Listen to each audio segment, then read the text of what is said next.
Paradigma pemrograman fungsional bagian ketiga. Pada kesempatan ini kita akan belajar tentang notasi-notasi. Ada dua notasi yang kita gunakan di sini. Yang pertama adalah notasi fungsional dan nanti kita akan belajar tentang notasi dengan menggunakan bahasa pemrograman Haskell. Dalam notasi fungsional ada 4 bagian. Yang pertama adalah definisi fungsi. Dalam definisi fungsi, kita akan melakukan pemberian identitas dari fungsi. Dalam definisi fungsi ada 3 bagian, yaitu pemberian nama terhadap fungsi, kemudian pendefinisian domain atau parameter input, pendefinisian range atau definisi dari hasil. Contoh dari pendefinisian fungsi adalah sebagai berikut. Fungsi kita kasih nama fungsi pangkat 3 dengan domain integer dan range atau tujuan yang bertipe integer juga, atau kita tuliskan sebagai berikut: pangkat 3.2 integer tanda panah integer. Bagian kedua adalah spesifikasi. Spesifikasi menuliskan apa yang akan dikerjakan oleh fungsi. Contoh, fungsi pangkat 3 dari X berarti menghitung pangkat 3 dari nilai X. Ini kita tuliskan sebagai spesifikasi dari fungsi pangkat 3. Selanjutnya yaitu realisasi, yaitu ekspresi fungsional tentang bagaimana program akan direalisasikan menjadi instruksi komputer. Contoh, penghitungannya X dikali X dikali X, yaitu pangkat 3 dari X titik 2 X dikali X dikali X. Aplikasinya, pemakaian fungsi yang sudah terdefinisi. Contoh, pangkat 3 dari 3 ditambah pangkat 3 dari negatif 5.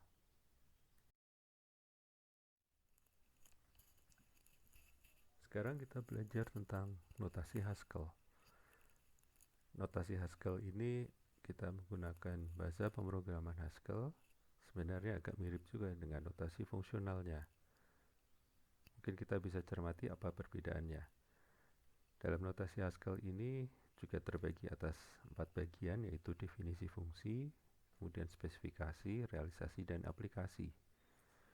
Di definisi fungsinya dituliskan sebagai berikut: pangkat 3 titik 2 titik 2 int tanda panah int. Kemudian pada spesifikasi kita juga tuliskan sebagai berikut: fungsi pangkat 3 X berarti menghitung pangkat 3 dari nilai X. Realisasinya juga kita tuliskan sebagai berikut: pangkat 3X sama dengan X dikali X dikali X. Dan kemudian aplikasinya dituliskan pangkat 3 ditambah pangkat 3 dari negatif 5. Mungkin yang kita perlu cermati perbedaan antara notasi fungsional dengan notasi Haskell adalah bahwa jika di notasi fungsional kita menggunakan tanda kurung, sementara di notasi Haskell tidak menggunakan kurung kecuali untuk negatif dan hanya dipisahkan dengan tanda spasi. Berikut adalah template dari notasi fungsional yang kita bisa gunakan. Template ini terdiri atas satu bagian yang dibagi menjadi 4 blok, yaitu judul, diikuti dengan nama fungsi dan list parameter formal, kemudian definisi dan spesifikasi.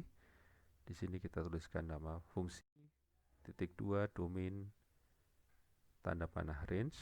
Kita tuliskan di sini spesifikasi fungsi dengan nama domain dan range yang disebutkan.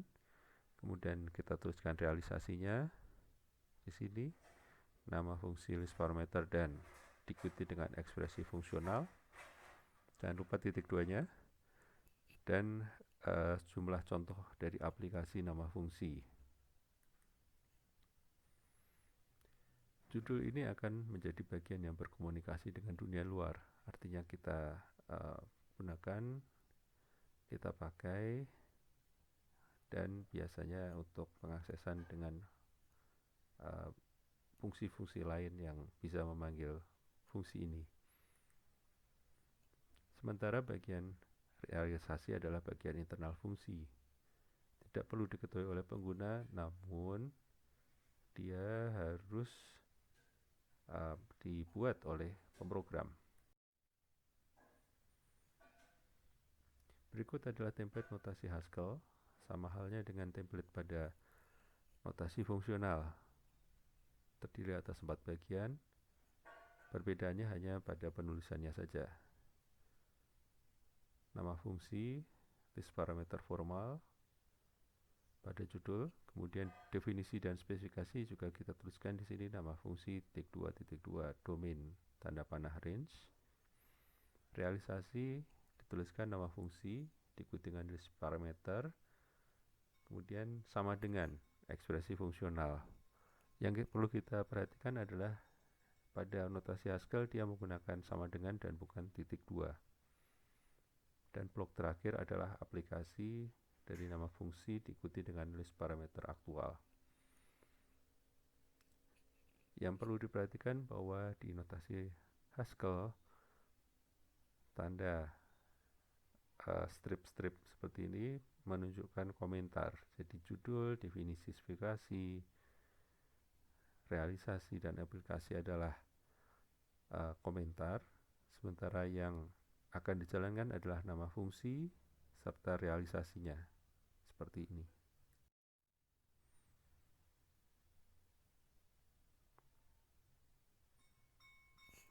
Ya, kita lihat di sini ada judul, nama fungsi, list parameter formal, kemudian definisi dan spesifikasi, nama fungsi _2.2 domain range, realisasinya adalah nama fungsi, list parameter sama dengan ekspresi fungsional, aplikasinya sebagai komentar. Ya, sama, bagian yang berkomunikasi dengan dunia luar adalah bagian nama fungsi ini, nama fungsi _2 domain panah range. Ini adalah bagian internal fungsi, tidak perlu diketahui oleh pengguna.